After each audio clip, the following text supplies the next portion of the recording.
The settlement on Kepler 442d had 3 unspoken rules that every colonist learned within their first week. First, never venture beyond the perimeter fence after the twin suns set. Second, never make eye contact with a shadow mane if you encounter one in daylight.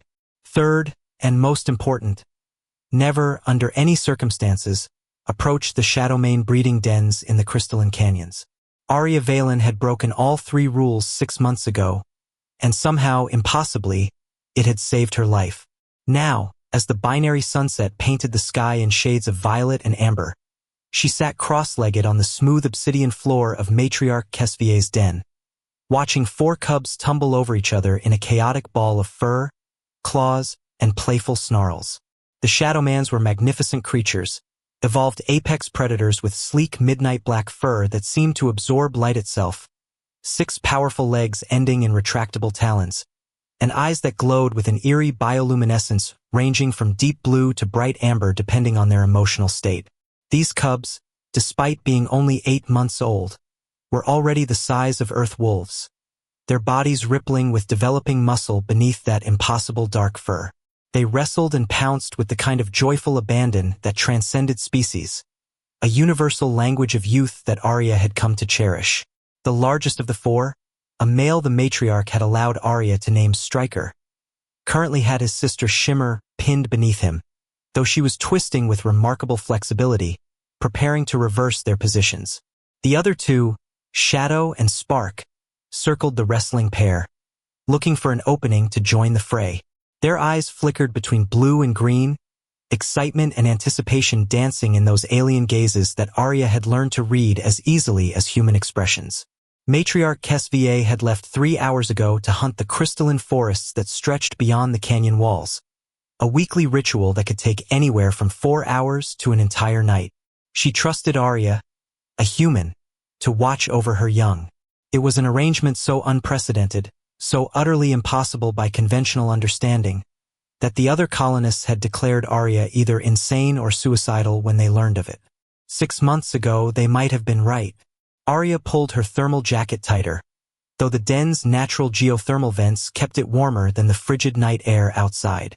She could feel the subtle vibrations through the stone floor, the heartbeat of the planet itself.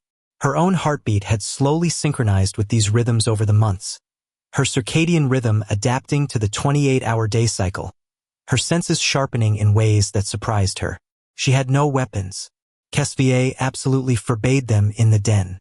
Trust, the matriarch had communicated through their shared language of gestures, postures, and vocalizations, was absolute or it was nothing.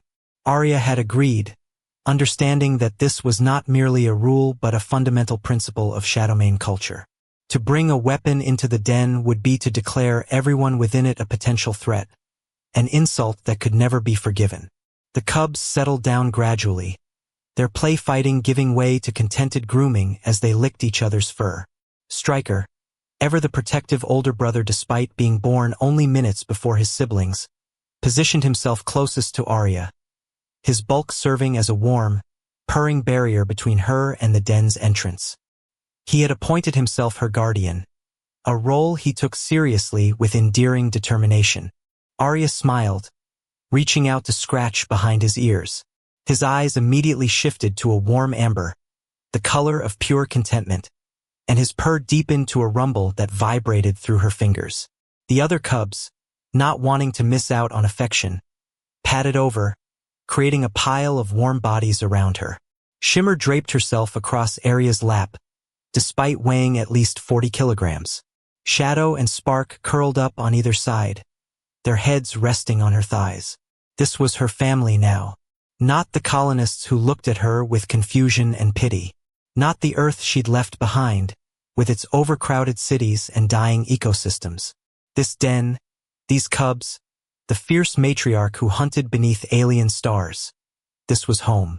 Arya had been a xenobiologist back on Earth, specializing in predator behavior and interspecies communication. She'd spent 12 years studying wolves in Yellowstone, tigers in Siberia, and lions in the Serengeti before the ecological collapse made such fieldwork impossible. The great predators were dying, their habitats consumed by human expansion, their prey species wiped out by climate change and disease. She'd watched species after species slide toward extinction, helpless to do more than document their final days. It had broken something in her, watching the last wild tigers die, knowing that humanity had destroyed something irreplaceable. When the Kepler colony mission was announced, with reports of thriving ecosystems and intelligent megafauna, she'd volunteered immediately. Her colleagues thought she was running away from failure. Maybe they were right, but she preferred to think of it as running toward hope, the hope that somewhere in the universe humanity could do better, could coexist rather than conquer. The irony wasn't lost on her that she'd ended up doing far more than studying.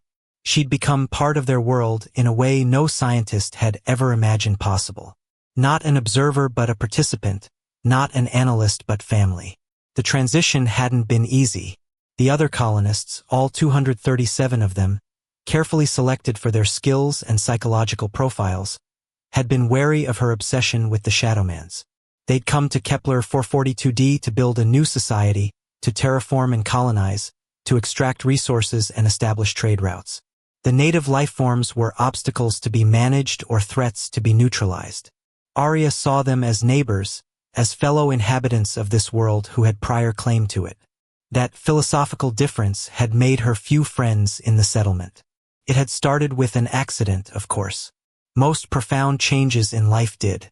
6 months ago, Arya had been collecting samples from the crystalline forests, documenting the bioluminescent flora that bloomed only during the brief twilight period between the two sunsets.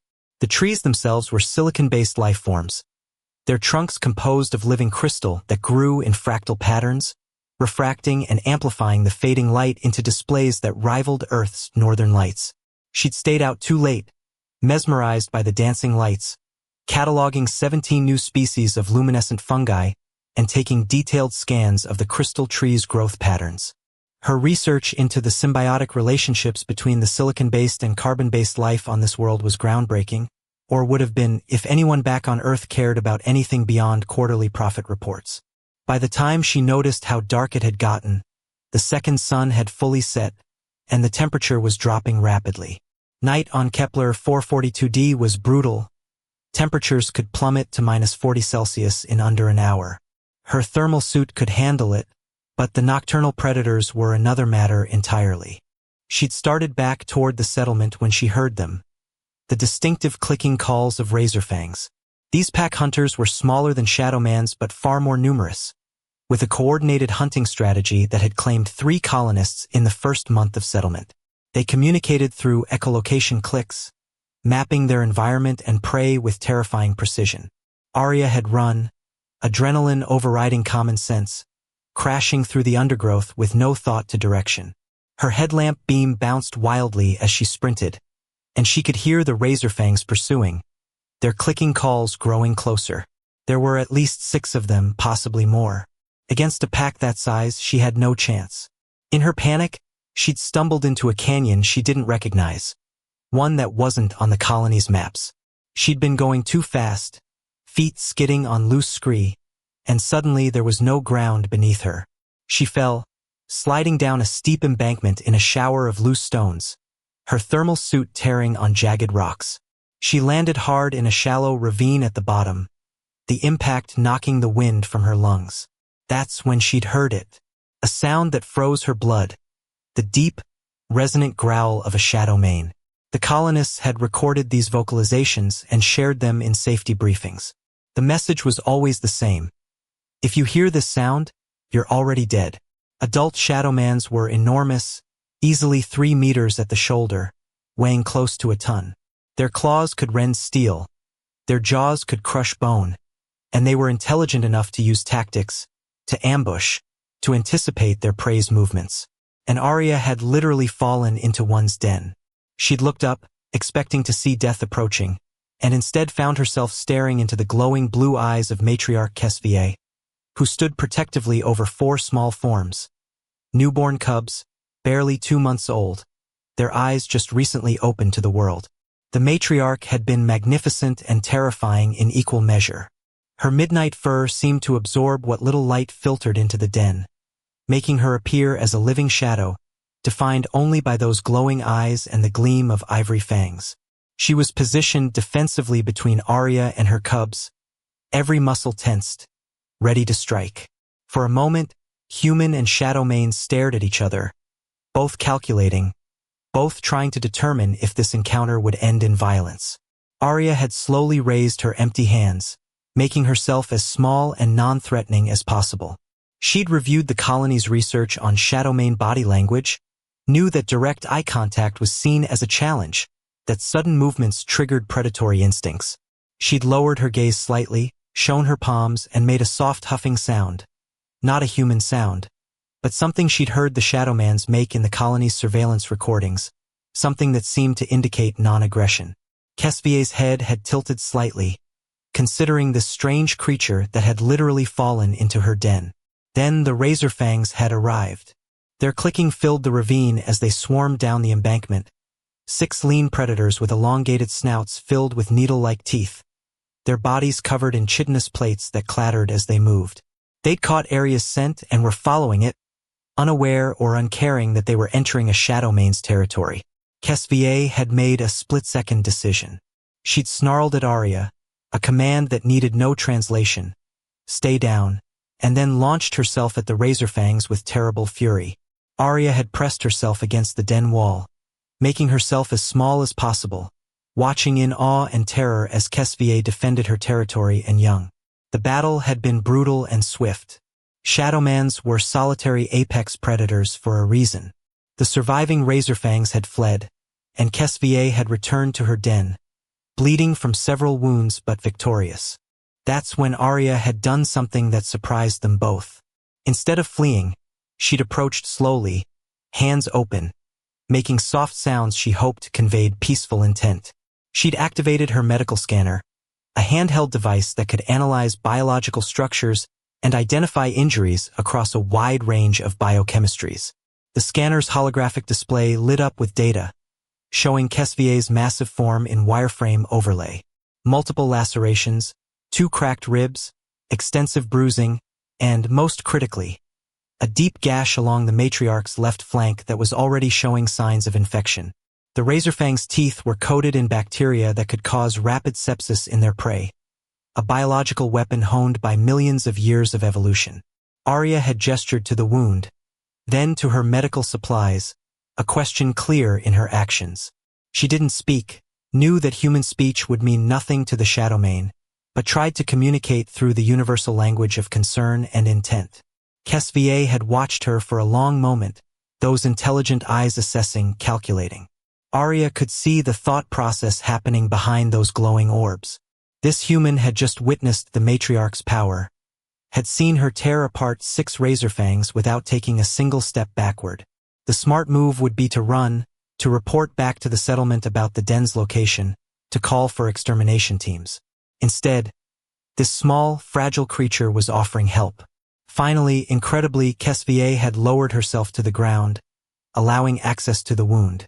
It was a display of trust that Arya wouldn't fully appreciate until months later, when she understood more about Shadowmane culture. For a matriarch to expose her injury to a potential threat, to make herself vulnerable, was unprecedented. Arya had worked quickly, her training taking over. She cleaned the wound with antiseptic foam that fizzed as it neutralized the bacterial infection. The foam was designed for human tissue but had been formulated with broad-spectrum properties that made it effective across carbon-based lifeforms. She applied synthetic skin grafts, carefully sealing the edges to prevent further contamination. The antibiotics were the risky part. Human medications could be lethal to alien biochemistry. The colony had lost 2 agricultural workers who tried to use human pesticides on local insects, only to discover that the chemicals vaporized into a neurotoxin in Kepler's atmosphere. But the alternative was watching Kesvier die from sepsis, and Arya couldn't bear that thought. She'd programmed her medical scanner to analyze Kesvier's blood chemistry from the wound, running rapid simulations of how the antibiotics would interact. The scanner's AI, loaded with comprehensive xenobiology databases, gave her a 73% probability of positive outcome. Not great odds, but better than certain death. She'd loaded the antibiotic into a dermal patch, explaining in soft tones what she was doing even though the words meant nothing. Tone mattered, cadence mattered. Kesvier seemed to understand that she was trying to help, and that was enough. The patch went on, its nanoscale delivery system penetrating Kesvier's skin and releasing a controlled dose of medication into her bloodstream. Arya had then applied a pressure bandage, wrapped the wound, and stepped back. Kesvier had risen slowly, testing the treatment. Her eyes had flickered through several colors: yellow, pain, green, confusion, and finally settling on amber, gratitude. She'd moved her injured leg experimentally, feeling the reduced pain, the sealed wound, the medication beginning to fight the infection. Then she'd done something remarkable. She'd touched her forehead to Arya's, a gentle press of alien skin against human, a gesture that Arya would later learn was the highest sign of respect and gratitude among Shadowmans. It meant, "I see you. I acknowledge your worth. You are worthy of trust." The moment had stretched between them, two apex predators from different worlds, separated by billions of years of evolution, united by a simple act of compassion. Then Kesvier had stepped back and gestured to the den entrance with her head. "Leave now while I allow it. This is not your place, human. But I will remember what you have done." Arya had left, but not before looking back at the cubs, for tiny bundles of fur peering at her from the shadows. She'd wondered if she'd ever see them again, wondered if the antibiotics would work or if she'd just hastened Kesvia's death with her interference. She'd returned the next day, bringing more medical supplies and, on an impulse she didn't fully understand, a portion of her own food ration. Kesvier had been at the den entrance, clearly healthier, the wound healing cleanly. The matriarch had regarded her with what might have been surprise, then allowed her to approach and check the bandages. And the day after that, and the day after that. Each visit, Kesvier had allowed Arya to come a little closer, to stay a little longer. Each visit, the cubs had grown bolder, venturing closer to the strange two-legged creature who smelled wrong but meant no harm. Slowly, over weeks and then months, trust had built between human and Shadowmane. Kesvier had allowed Arya to observe the cubs, then to interact with them, and finally, impossibly, to help care for them. The other colonists thought she was insane. Dr. Marcus Chen, the colony's xenozoologist, had filed an official report declaring her behavior erratic and dangerous. Governor Petras had tried to forbid her from leaving the settlement. But Arya was a civilian volunteer, not military, and they couldn't legally stop her. Besides, the knowledge she was gaining about Shadowmane behavior was invaluable, even if her methods were unorthodox. Arya's chrono beeped softly, 22:47 local time. Kesvier should return within the next hour or two. The cubs were already drowsy, their bodies warm and heavy against her. She allowed her eyes to close for just a moment, listening to the subtle sounds of the den. The cubs breathing, the whisper of wind outside, the distant chittering of nocturnal insects. That's when she heard it. A sound that didn't belong. The scrape of metal against stone, too precise to be natural. Arya's eyes snapped open. The cubs' ears perked up simultaneously, their eyes brightening from drowsy amber to alert yellow-green. Stryker lifted his head, a low growl building in his chest. "Quiet," Arya whispered in Shadowmane. A complex sound involving both vocal cords and a specific breathing pattern. "Stay." She rose slowly, her heart beginning to hammer. There were very few reasons someone would approach a Shadowmane den at night, and none of them were good. The den's entrance was a natural archway, about 4 meters wide and 3 meters tall, carved by ancient water flow through the obsidian canyon. Beyond it lay a short tunnel, perhaps 10 meters long, that opened to the ravine. Arya moved toward it silently, every survival instinct screaming at her to run. But she couldn't. She wouldn't abandon the cubs. Then the entrance exploded inward. Not literally, there was no blast, no explosion. But the effect was the same as armed figures poured through the opening, moving with military precision. 5 of them, all wearing tactical combat suits, helmets with full faceplates, and carrying weapons that Arya recognized with a sinking feeling. Plasma rifles and shock nets. Poachers. She'd heard rumors about them, whispered conversations in the settlement's bar. The Quran Syndicate, a black market organization that operated in the outer colonies where law enforcement was sparse. Shadowmane cubs were worth a fortune to collectors and illegal exotic pet traders. Adult Shadowmans were too dangerous to capture, but cubs could be taken, trained, sold to the highest bidder across the galaxy. The lead poacher, identifiable by the red stripe on his helmet, swept the den with his weapon. When his gaze fell on the 4 cubs huddled behind Arya, he laughed, the sound harsh through his helmet speaker. "Would you look at that, boys? For juveniles, no adult in sight, and a human babysitter. This is our lucky night." Arya stepped forward, positioning herself directly between the poachers and the cubs. Her voice came out steadier than she felt. "Leave, now, while you still can." The poachers laughed. One of them, a woman with a scarred voice, stepped forward. "Sweetie, I don't know what kind of death wish brought you here, but you need to step aside. We're taking the cubs. You can either walk away alive or we'll put you down with them. Your choice." Behind Arya, the cubs had formed a defensive line, their growls harmonizing into a sound that would have terrified any natural predator. But these men and women weren't natural predators. They were professionals, armed with technology specifically designed to subdue dangerous wildlife. "They're children," Arya said, trying a different approach. "Sentient beings. What you're doing is worth about 2 million credits on the black market," Red Stripe interrupted. "Now move, or we move you." Arya didn't move. She couldn't. Her mind raced, calculating odds, searching for options. She was unarmed. The cubs were untrained juveniles. Against 5 armed adults with military-grade weapons, they didn't stand a chance. But if she moved, if she let these people take the cubs, Kesvier's young would die slowly, either from mistreatment or from being forced into captivity their bodies and minds weren't designed for. Better to die fighting. "Last warning," Red Stripe said, raising his rifle. Arya's response was to grab a piece of volcanic rock from the floor, about the size of a softball, sharp-edged, and hurl it with all her strength at Red Stripe's faceplate. Her aim was good. The rock struck with a satisfying crack, spiderwebbing the helmet's visor. Then all hell broke loose. Red Stripe stumbled back, cursing.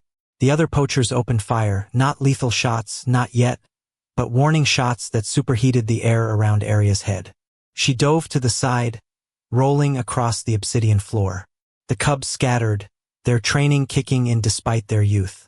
Striker and Shadow went left, Shimmer and Spark went right, trying to flank the intruders.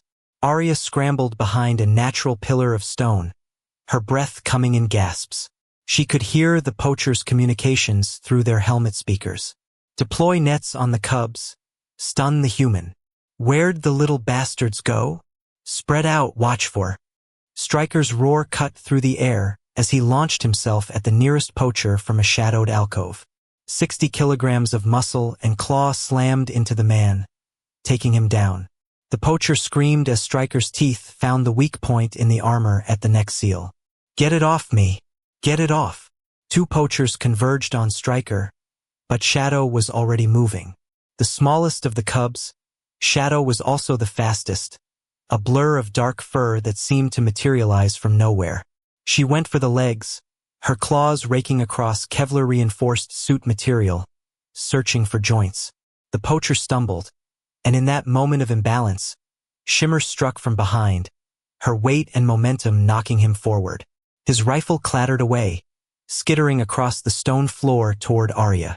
She lunged for it, her fingers closing around the barrel. The weapon was heavy, designed for someone in a powered suit. She tried to activate it, but a biometric lock flashed red. Unrecognized user. Useless. A boot caught her in the ribs. Pain exploded through her chest, white-hot and devastating. She heard a crack. Definitely a broken rib, maybe 2. The rifle fell from her grip as she rolled across the floor, gasping for air that wouldn't come. Through blurred vision, she saw Spark trying to protect his siblings. The youngest male, always the gentlest, was fighting with a desperation that broke her heart. But he was outmatched. The female poacher deployed a shock net, the kind designed for capturing large predators. It spread through the air like a dark flower blooming, crackling with electrical current. Spark tried to dodge, but he was a fraction too slow. The net enveloped him, and his roar of defiance became a yelp of pain as electricity coursed through his body. He collapsed, convulsing, his eyes flickering between colors as his nervous system overloaded. No! Arya's scream was raw, primal. She forced herself to her feet, ignoring the grinding pain in her ribs. She had no weapon, no plan, nothing but the desperate need to save these cubs she loved like her own children. She charged the poacher who'd netted Spark, blind rage overriding survival instinct. The woman saw her coming, tried to bring her rifle around, but Arya was inside her guard. She grabbed a handful of loose stones and threw them directly at the faceplate, forcing the poacher to flinch. Then she was on her, grabbing at the helmet, trying to tear it off, to find any weakness in the armor. The poacher was stronger, trained in hand-to-hand combat. She grabbed Arya's wrist, twisted, and Arya felt something pop in her shoulder. More pain added to the collection. But pain didn't matter. Nothing mattered except the cubs. She headbutted the faceplate, her forehead bouncing off the polymer material. Stars exploded across her vision. The poacher laughed, a cold, cruel sound, and threw Arya across the den. She hit the wall hard, felt something else break. Her left arm, definitely broken this time. Through the haze of pain, she could see the tactical situation deteriorating. Stryker had been hit with a stun blast and was down, twitching. Shadow was tangled in a second shock net. Shimmer was fighting alone against two poachers, holding them off through sheer ferocity, but it was only a matter of time. Red Stripe approached Arya, who was slumped against the wall, barely conscious. He grabbed her by the hair, yanked her head back. "Stupid human. What did you think was going to happen? You can't fight us. You're not even armed." He pressed the barrel of his rifle against her temple. The metal was cold, so cold. Arya could feel the weapon's energy cell humming, ready to discharge. "Any last words?" Red Stripe asked, and she could hear the smile in his voice. Arya closed her eyes, not in surrender but to focus. Beneath the poacher's movements, beneath the cub's distressed cries, beneath even her own labored breathing, she heard it. A sound that made the very stones of the den vibrate. A deep, resonant growl that spoke of primal fury and promised violence beyond measure. Matriarch Kesvier had returned. The temperature in the den seemed to drop 10 degrees. The poachers froze, their helmet sensors picking up something their conscious minds hadn't yet processed. Then Red Stripe turned toward the entrance, and Arya heard him whisper one word, "Oh, hell!" The archway darkened as a massive shape filled it. Kesvier stood at her full height, over 3 meters at the shoulder, her 6 legs spread in a combat stance that Arya had never seen before. The matriarch's fur was bristling, standing almost straight out from her body, making her appear even larger. Her eyes blazed like twin blue suns, beautiful and terrible. Blood from her hunt still stained her muzzle and chest, and she carried the carcass of a thornback elk, a creature that weighed at least 200 kilograms, in her jaws as casually as a house cat with a mouse. She dropped it, the massive body hitting the stone with a wet thud, and took one step into the den. That single step conveyed more threat than any human weapon could have. This was an apex predator defending her young, and there was nowhere to run. "Weapons free," Red Stripe shouted. "Take it down." The poachers opened fire. Plasma bolts lit the darkness, coherent streams of superheated gas that could punch through armor plating. They struck Kesvier's flank, her shoulder, her chest. The smell of burned fur and flesh filled the den. Kesvier didn't even slow down. She moved with impossible speed for something so massive, her 6 legs propelling her forward in a blur of muscle and fury. Red Stripe never finished his scream. Kesvier's jaws closed around his torso, and she flung him across the den with a violent shake of her head. His body hit the wall with a sound like wet laundry, and he didn't move again. The other poachers scattered, trying to establish firing lanes, but Kesvier was already among them. One of them made the mistake of turning to run. Kesvier's front right claw caught him in the back, talons punching through his armor like it was paper. He went down, and the matriarch's rear legs trampled over him as she pursued the next target. The female poacher who'd netted Spark tried to deploy another shock net, but Kesvier was ready this time. She reared up on her 4 rear legs, her front legs lashing out with stunning precision. One paw caught the woman in the chest, sending her flying backward. The net launcher fell from her hands, and she scrambled for her sidearm. She never reached it. Kesvier's weight came down on her, 3/4 of a ton of muscle and bone, and there was a terrible crunch. The poacher's screams cut off abruptly. The remaining 2 poachers were backing toward the entrance, firing wildly, terror overriding their training. Plasma bolts scored the walls, the ceiling, everywhere except their target. Kesvier stalked toward them, her movements deliberate now, almost casual. She was playing with them the way a cat plays with prey. One poacher made it to the tunnel entrance. He turned to run and found his way blocked by 4 juvenile shadowmans. Stryker had recovered from the stun blast, and he'd rallied his siblings. They stood shoulder to shoulder, a wall of teeth and claws, their eyes blazing with amber fury. They might be young, but they were learning, and one of the first lessons was, no one threatens the pack. The poacher's scream was cut short as Stryker's jaws closed around his throat.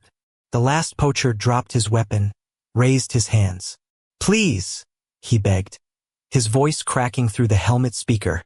"Please, I surrender, I." Kesvier's tail, thick as a tree trunk and tipped with a bony club-like protrusion, whipped around and caught him in the side. He flew 6 meters before hitting a pillar of stone. The crack of breaking bones echoed through the den. Then it was over. Silence fell, broken only by heavy breathing, Kesvier's, the cubs, and Arya's own ragged gasps. The den floor was slick with blood, both human and shadowmane. 5 poachers lay dead or dying, their advanced weapons and armor useless against the primal fury they'd unleashed. Kesvier stood in the center of the carnage, her sides heaving. The plasma burns on her body were serious. Arya could see the damage even from across the den. But the matriarch wasn't focused on her own injuries. She was checking her cubs.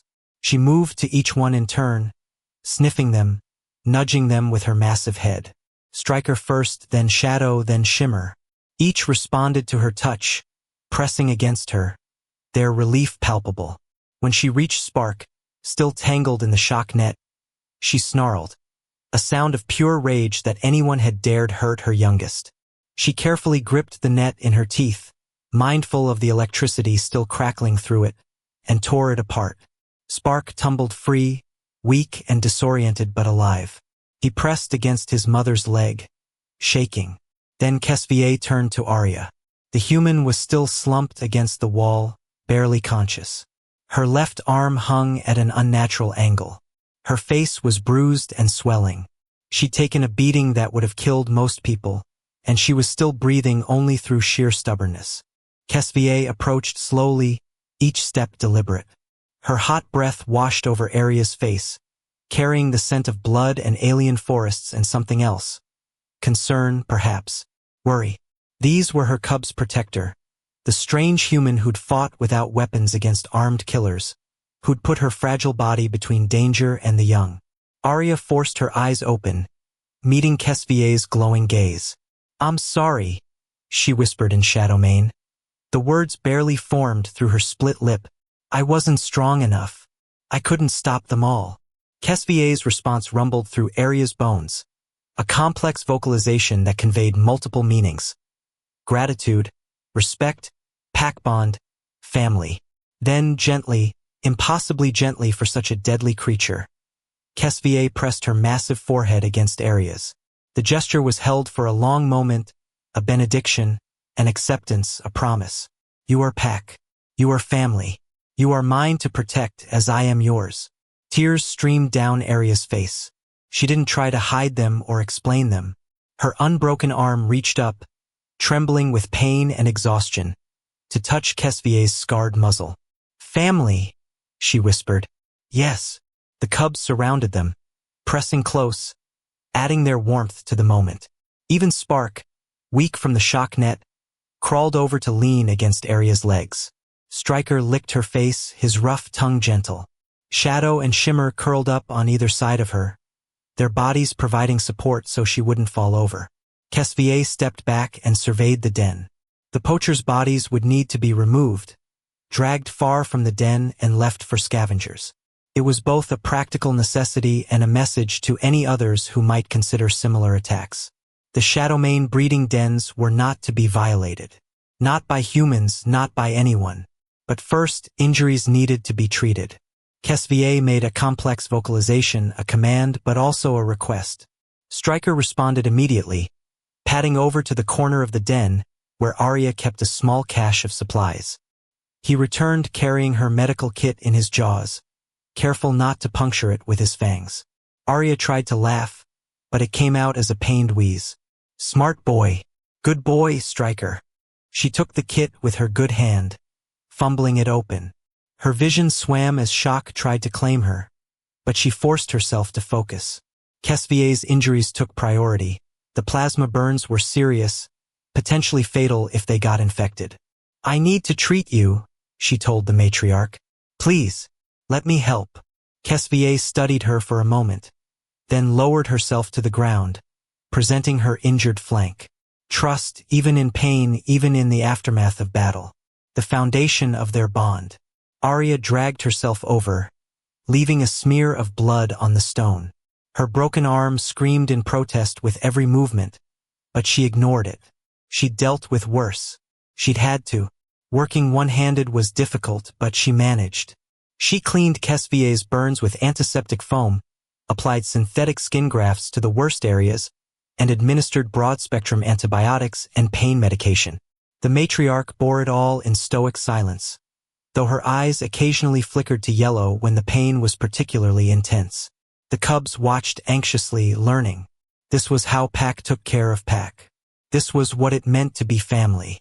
When Arya finished with Kesvier, she turned her attention to Spark. The shock net had left electrical burns on his paws and muzzle, and his nervous system was still recovering. She treated the burns and gave him a mild sedative to help him rest. Shadow had some minor cuts from the shock net, Shimmer had a bruised shoulder from one of her tackles, and Stryker had a split pad on his front paw. One by one, Arya treated them all.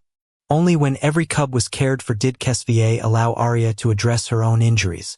The matriarch carefully grasped Arya's broken arm in her jaws, so gently, with such precise pressure, and pulled, setting the bone. Arya screamed, couldn't help it, but held still. Kesvier released her arm once it was properly aligned. Arya injected herself with pain medication and bone-knitting nanites, slapped an inflatable cast on her arm, and wrapped her ribs as tightly as she could bear. There was internal bleeding, probably, and definitely a concussion. She needed a real medical facility, but that could wait. She'd survived this long. A few more hours wouldn't kill her. Probably. As the adrenaline faded and the pain medication kicked in, exhaustion crashed over her like a wave. She slumped against Kesvier's side, her body finally giving up the fight to remain upright. The matriarch curled around her protectively, the cubs piling in to add their warmth. This was pack behavior, caring for the injured, keeping them safe while they healed. Arya was fully enveloped in warm fur and gentle breathing, and despite the carnage around them, despite the pain radiating from every part of her body, she felt safe. Dawn came slowly to Kepler for 42D, the twin suns rising in sequence to paint the canyon in shifting shades of gold and crimson. Arya drifted in and out of consciousness, aware of Kesvier moving occasionally to drag the poachers' bodies out of the den, aware of the cubs taking turns keeping watch. When the second sun cleared the horizon, Arya opened her eyes to find all 4 cubs sleeping around her, their bodies rising and falling in the synchronized rhythm of deep sleep. Kesvier sat at the den entrance, silhouetted against the morning light, a guardian keeping eternal watch. Arya's communicator buzzed weakly. It had been damaged in the fight, but it still functioned. She activated it with clumsy, swollen fingers. Valen, respond. Arya, if you can hear this, respond. Dr. Chen's voice was frantic. I'm here, she rasped. Oh, thank God. Arya, we detected weapons fire in the canyon last night. Are you injured? We're sending a rescue team. No rescue team, Arya said firmly. I'm with Kesvier. I'm safe. With the Arya, you're not making sense. You need medical attention. We're coming to get you. No. Arya pulled herself to sitting, ignoring her body's protests. If you send anyone into this canyon, Kesvier will see it as another attack. She's already on high alert. Just stay away. I'll come to you when I'm ready. There was a long pause. Arya, what happened? Poachers. Quran Syndicate, I think. 5 of them trying to take the cubs. She glanced at the bloodstains on the den floor, already being cleaned by the small scavenger insects that served as nature's cleanup crew. They didn't succeed. Are you telling me you fought off 5 armed poachers? I'm telling you the cubs are safe, and that the syndicate should think twice before trying this again. Another pause. We're going to need to talk about this, Arya. What you're doing out there, it's not sustainable. Maybe not, Arya agreed, but it's necessary. I'll be back to the settlement in a few days. Have the medical bay ready. I need some bone knitting and probably a full scan. But Dr. Chun.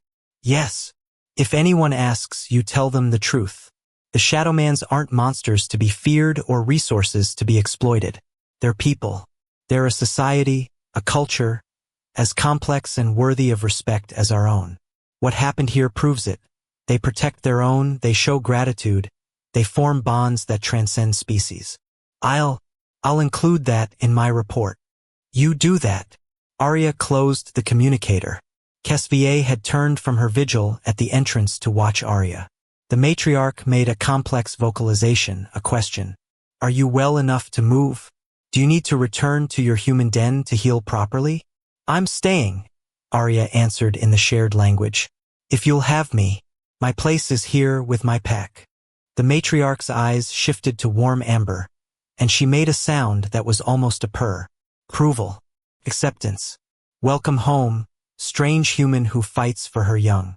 The cubs began to stir, waking to the new day. Stryker was first, as always, immediately moving to check on Arya. He licked her face with his rough tongue, and she couldn't help but smile despite the pain it caused her split lip. Good morning to you too, big guy. Shadow and Shimmer crowded in for their own greetings, while Spark, still weak from the shock net, contented himself with pressing against her legs and purring. Over the following days, word of the attack spread through the colony. The story grew in the telling. 5 armed poachers killed by a Shadowmane protecting her young and the human who'd fought alongside her. Some colonists called it proof of how dangerous the Shadowmans were. Evidence that the creatures should be eliminated or at minimum forced away from areas near the settlement. Others saw it differently. They saw a mother defending her children. They saw a human who'd risked and nearly lost her life for beings that weren't her own species. They saw the possibility of something more than simple coexistence. They saw the potential for true cooperation, for understanding between species that evolution had crafted on worlds light years apart. Dr. Chen's report included detailed observations of Shadowmane behavior during crisis, their capacity for gratitude and bond formation, their complex social structures. He recommended that the colony establish formal protocols for interaction, that they recognize Shadowmans as sentient beings deserving of the same rights and protections afforded to humans. Governor Petra's, practical above all else, saw the economic implications. If humans could work with Shadowmans rather than against them, the creature's knowledge of the planet could be invaluable. They knew where water sources flowed deep beneath the surface, which plants were medicinal, which areas were prone to geological instability. The colony could thrive with such allies. But all of that was for later. In the moment, as Kepler 442D's twin suns climbed toward their apex and the canyon walls glowed with reflected light, Arya sat surrounded by 4 cubs and 1 fierce matriarch, her body aching but her heart full. Shimmer had stolen a piece of dried meat from the food cache and was being chased by Stryker, who was nominally enforcing den rules but clearly just wanted an excuse to play. Shadow had discovered that Arya's inflatable cast made funny squeaking sounds when pressed, and was investigating this phenomenon with scientific thoroughness. Spark slept peacefully against Kesvier, finally fully recovered from his ordeal. You know, Arya said to Kesvier, the colonists won't understand. Most of them, anyway. They'll think I'm crazy for staying here, for choosing this life. The matriarch's response was a complex vocalization that took Arya a moment to parse. Then she smiled, understanding. Why should we care what those who don't understand choose to think? We know the truth. We are pack. We are family. That is enough. Yeah? Arya agreed, reaching out to run her fingers through Kesvi's silky fur. That is enough. As twilight approached and the first of the twin suns began its descent, Kesvie prepared for another hunt. But this time she didn't go alone. The cubs were old enough now, skilled enough, to accompany her on small hunts. They would learn the ways of the pack, would grow strong under their mother's tutelage. Before they left, each cub approached Arya in turn, pressing their foreheads to hers in the traditional gesture of pack bond. Even Spark, still weak from his ordeal, managed to sit up and complete the ritual. It was their way of saying, "We see you, we acknowledge you, you are one of us." And Arya? She would remain in the den, keeping watch, tending the home fires, or rather, the geothermal vents that provided warmth. Next week, when her injuries were fully healed, Kesvie would begin teaching her to hunt as well. Not with technology or weapons, but with the skills that had served the Shadowmans for millennia: patience, observation, cooperation. The matriarch had already started teaching her the basics. How to read the wind, to understand which direction carried the scent of prey.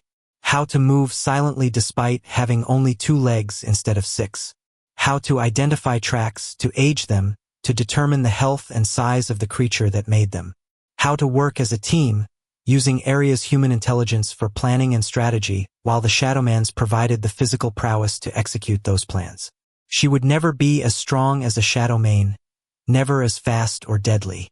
But she could contribute in her own way, using her human intelligence and tool-using abilities to complement their natural prowess. She could climb trees to spot prey from above.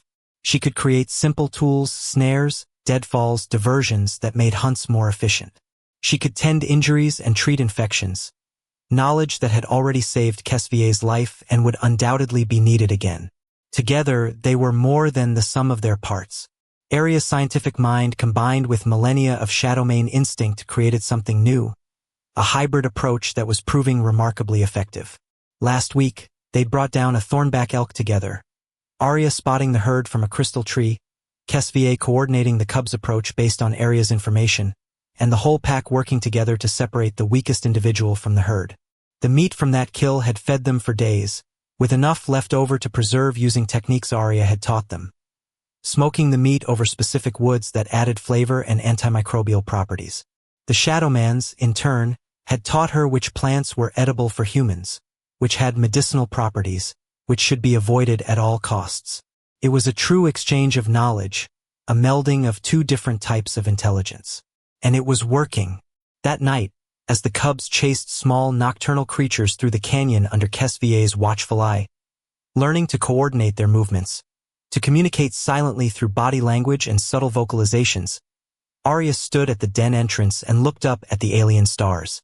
The sky here was spectacular, unobscured by light pollution or atmospheric haze. The Milky Way stretched across the heavens like a river of light, and 3 nearby galaxies were visible to the naked eye, ghostly spirals against the velvet black. Somewhere up there, among those distant lights, was Earth. Home, or what had been home. She wondered if she'd ever see it again, and found that she didn't particularly care. The Earth she'd left behind was dying, choking on its own waste, its ecosystems collapsing, its great predators extinct or confined to zoos. She'd spent 12 years documenting that slow-motion apocalypse, watching helplessly as humanity consumed everything in its path. Here, on this alien world, she'd found something Earth had lost: balance. The Shadowmans didn't take more than they needed. They didn't poison their environment or drive species to extinction. They were part of the ecosystem, not separate from it.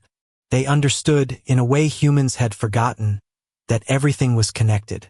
And they'd accepted her into that web of connections, made her part of their world. It was a gift beyond price. Home wasn't a planet. It wasn't a settlement or a city or a building. Home was where your pack was, where the beings you loved slept safely because you stood watch, where you'd fight, bleed, and die if necessary to protect those who depended on you. She had found her home. In a crystalline canyon on a world 60 light-years from Earth. In a den carved from volcanic glass, surrounded by alien creatures that most humans feared. She was exactly where she was meant to be. As Stryker's triumphant howl echoed through the canyon, he'd made his first solo kill, a small prey creature called a glimmer hare. Arya smiled and added her own voice to the celebration. Over the months, she'd learned to modulate her voice in ways that approximated Shadowmane vocalizations. She would never sound exactly like them, her vocal cords weren't structured the same way, but she could produce close enough approximations that they understood her intent. Her call was a strange hybrid sound, neither fully human nor fully Shadowmane, but somehow harmonizing with both. It was a sound that spoke of bridges built between species, of understanding forged in blood and trust. The colonists in the settlement, hearing that sound carried on the night wind, shivered and locked their doors, sure that monsters prowled the night. They told stories about Arya Valen, the crazy xenobiologist who'd gone native, who'd abandoned her humanity to live with predators.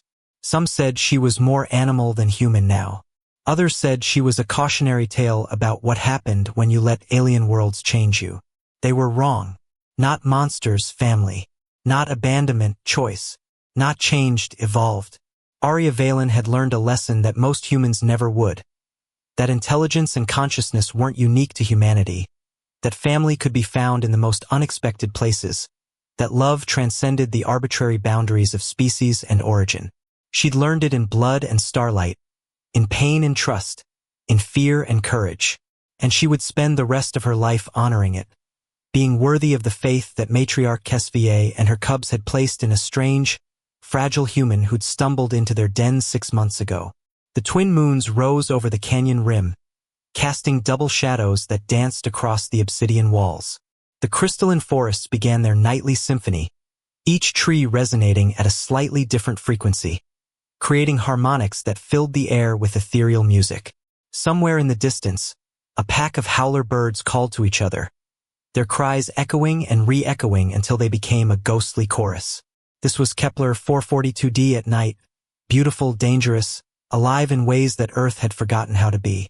And Arya was part of it now, woven into the fabric of this world as surely as the crystal trees or the Shadowmans or the wind that never stopped singing through the canyons.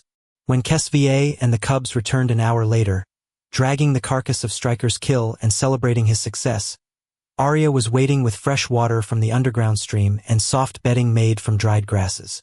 She cleaned Stryker's minor cuts. He'd gotten a bit too eager and taken a kick from the glimmer hare, and praised him in their shared language for his skill and courage. The young male's eyes glowed with pride, shifting to the brightest amber she'd ever seen. He was growing into a formidable hunter, and he knew it. But more importantly, he was growing into a member of the pack who understood that individual success was meaningless without the pack to share it with. That night, they all slept in a tangled pile of human and Shadowmane, each providing warmth to the others, each trusting absolutely in the safety of the pack. Arya's broken bones ached, her bruises throbbed, but she'd never felt more content. She was home. Arya Valen had learned that lesson in blood and starlight, and she would spend the rest of her life honoring it.